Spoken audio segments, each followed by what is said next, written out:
our last call today will be AR from Parts just Unknown. R. Oh, sorry. R. You're right. A is for atheist, right? R from Parts Unknown. A is for atheist. Hi. Hello. Yes, I am, and I'm going by my first initial and not saying where I am, so I don't have any negative repercussions Of course. for That's being an atheist. No Understood. worries. And I'm so glad that my call wasn't bumped in favor of Xenos. Well, I'm calling to piggyback off another caller a couple of weeks ago, Keith in New Jersey, who had a cat who was dying with kidney failure. I not only love cats and animals in general, I am a cat rescuer. And I've been doing this for a lot of years. I've literally helped save the lives of thousands of cats. And I was pleased when I saw that you adopted a rescued cat. Oh, of course. Oh, yeah. I mean, I can give you advice about how to prevent her from keeping you awake at night, because I think you said that once. Well, we are going to have an after show, so if you want to pop over there Sure. and give us a couple of hints, we would not be mad. yeah. Okay. I mean, if you've seen pictures of our pirate kitty, it's hard not to just, Do whatever she wants all the time. If people want to see our cat, she has her own Twitter.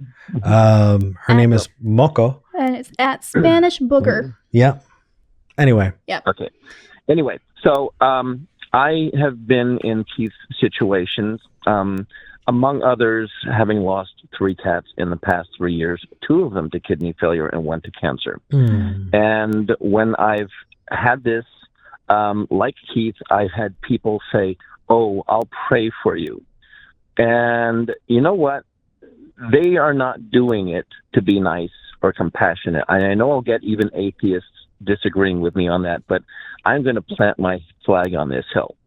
Okay? They are not saying it for me or anyone else except for themselves, because they are choosing a time of bereavement to shove religion at someone else, regardless of whether that person will find it welcome, as if it's some kind of default position. We have religion shoved at us all the time by politicians, in popular culture. We can't even spend money that doesn't say "In God We Trust," as if anyone who doesn't trust in God isn't, quote, one of us. I've been an educator for more than 20 years. I once was required to post an "In God We Trust" sign in a classroom, as everyone in that school district was. Yeah. I personally got around it by posting it with its blank side facing outward. They didn't say what side it had to be facing outward. Nice. We're also threatened with eternal torture for not abdicating reason in favor of superstition. We shouldn't have to deal with this when we're facing the loss of a loved one. And I hope any theists listening to this will just back off, or at the very least, find out if the recipient of "I'll pray for you" is going to be receptive of it, if they find it welcome. I think the last point you made is the most poignant to me, because we're not going to push back. The only thing that I would say is there are a number of asterisks there that I think help me be a better person and help me be a more empathetic and understanding person. But those things that I want to add do not invalidate what you just said. The fact is that the person who said that to you, you know them better than we do. We are absolute strangers. We never met them. And there are some really fucking awful Christians who do say, "Oh, I'll pray for you," as a way of sticking it to you, or who will find ways to bring their religion up to make you uncomfortable. And if that's the case, then that's the case. We don't know them. We're not going to freaking defend them. That said, it does help me when I'm grieving. It does help me when I am upset to know that if somebody tells me that they're praying for me, more likely than not, what they're saying is, I feel like I don't have any control, and this is a way that makes me feel like I have some kind of control, and I'm rooting for you. And when I put it in that context, it makes me less angry. There are people who don't deserve that charity. And I think that no one is, entitled to that charity. And being upset, where you're at is entirely understandable. It just helps me, It doesn't help me an iota, quite frankly. Then that's they should okay. at the very least find out if I'm going to find it welcome, as if their superstition is some kind of a default. Sure. When it's not. Sure. And you know what? That is entirely fair. The fact that somebody is going to engage with you and not know anything about you, that is it doesn't make any sense. And if somebody does know that is not welcome and they do it anyway, then they're being an asshole. Yeah, no, it's agreed. Well, it's at the very least, you should find out if it's welcome. Sure. Yeah. Absolutely. There is a lack of consent culture in Christianity in America across the board. And saying, I hadn't noticed. Right? Like, shocker. Saying I will pray for you, assuming that the other person is either assuming the other person is going to agree with that and not find that triggering and hurtful, or knowing that they will find it triggering and hurtful and saying it anyway, are both examples of crossing a boundary that you should not cross. It's the same with, tell a Christian parent that a child has the right to say, I don't want a hug from my uncle. And they will go nuts.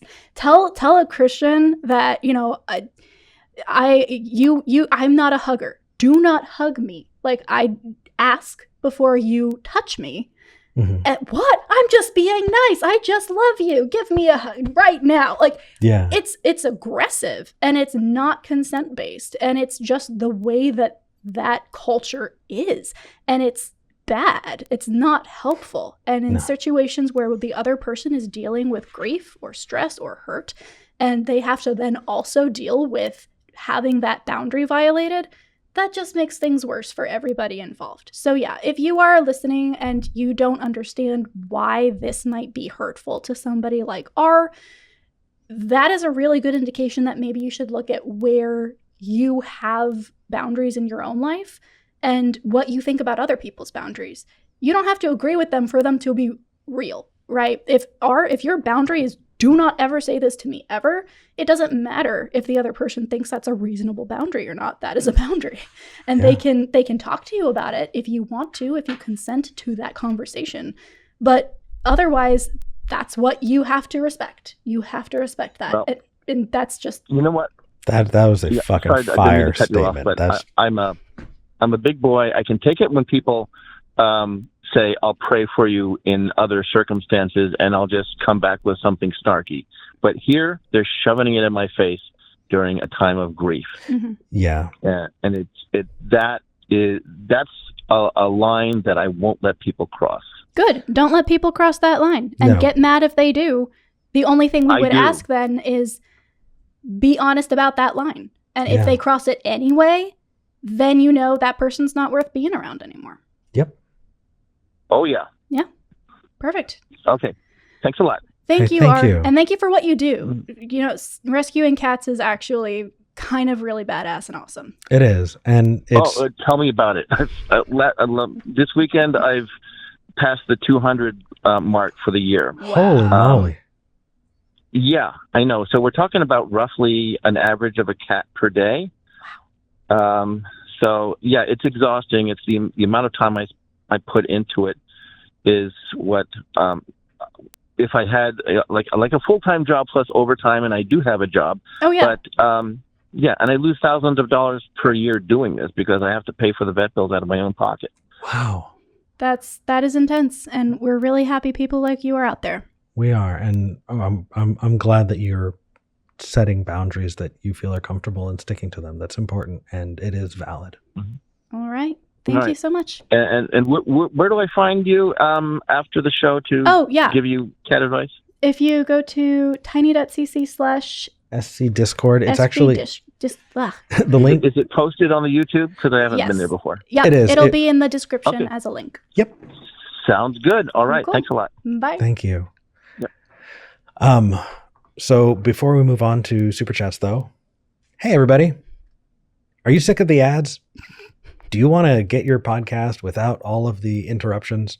I actually saw in the live chat that somebody got an ad for Christian dating before the show. No, any Harmony ad? Well, I mean, what kills me is like, I understand the whole, we want to teach you. We want to have this conversation, and maybe we're going to browbeat you or shame you. But Christian dating feels like a swing and a miss. Like, I don't feel like you're hitting any of your target audience on that one. I mean, yeah. If anything, maybe. Here's the thing, though. We have so many tags that's like God's existence and Christian conversations. So I bet you they just like searched for tags and was like, this looks like a thing we should. Well, maybe we can incentivize it. If you're an atheist and you want to set up a Christian dating profile and have fun in there, obviously they're asking for you to join. That could be fun. That said, though, this is all getting to the fact that you can get an ad-free version of the show by going to patreon.com/skepticgeneration. That's patreon.com/skepticgeneration. The show entirely runs on your support, and we sincerely appreciate it. We really should not have made the show so difficult to say quickly. Yeah. We both just fumbled it in the last 2 minutes. We did? Yeah. Yeah. But we're not part of a larger group. We're not part of a larger atheist nonprofit. It's just V and I and our incredible volunteers. And Moko, the crew cat, our crew cat. She's not much of a crew cat. She's more like I'm going to wait till you're done and then demand attention cat. Yeah.